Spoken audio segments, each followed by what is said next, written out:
Hello friends, let's discuss the given question here. If matrix A is 3 by 3 matrix, then A square minus 5A into A inverse is equal to. So बघा guys काय दिले क्वेश्चनमध्ये त्यांनी 3 by 3 matrix दिलेला आहे आपल्याला आणि विचारले value A square minus 5A into A inverse. आता ह्याला कसं सॉल्व करायचं, पहिल्यांदा काय फाइंड करायचं त्यांनी विचारलंय आपल्याला. त्यांनी विचारलंय A square minus 5A into A inverse. आता ह्याला जर आपण ए इनवर्सनं इनसाइड द ब्रॅकेट मल्टिप्लाय केलं तर काय येणार आहे, ह्या ए स्क्वेअरला ए इंटू ए लिहा into A inverse minus 5 times A into A inverse. So simplify करा आता. A into A inverse will be I, right. So it will be only A minus 5 into A inverse will be I, that is identity matrix. तर हे काय येणार आहे इथं 5 into I येईल. आता आपल्याला मॅट्रिक्स एची व्हॅल्यू माहिती आहे, सबस्टिट्यूट करा.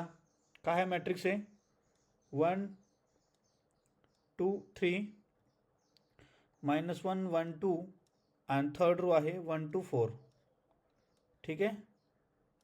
Minus 5 times identity matrix. Identity matrix काय असतो 1 0 0 0 1 0 आणि 0 0 1. आता त्याला जर 5 ने मल्टिप्लाय केलं तर काय येणार आहे 5 0 0 0 5 0 अँड 0 0 5. ठीक आहे.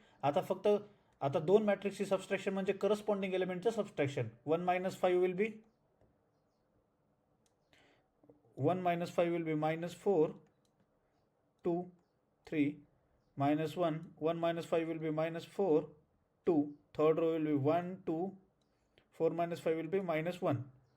So guys, तुमचं फायनल मॅट्रिक्स काय आलं आहे, value of the A square minus 5A into A inverse ची तुमचं फायनल आन्सर आलं आहे हे मॅट्रिक्स. तर हा मॅट्रिक्स कोणत्या ऑप्शनमध्ये दिलेला आहे तो चेक करा गाईज. कोणता ऑप्शन तो, if you check the carefully option number 2, that will be your correct answer. Okay, thank you.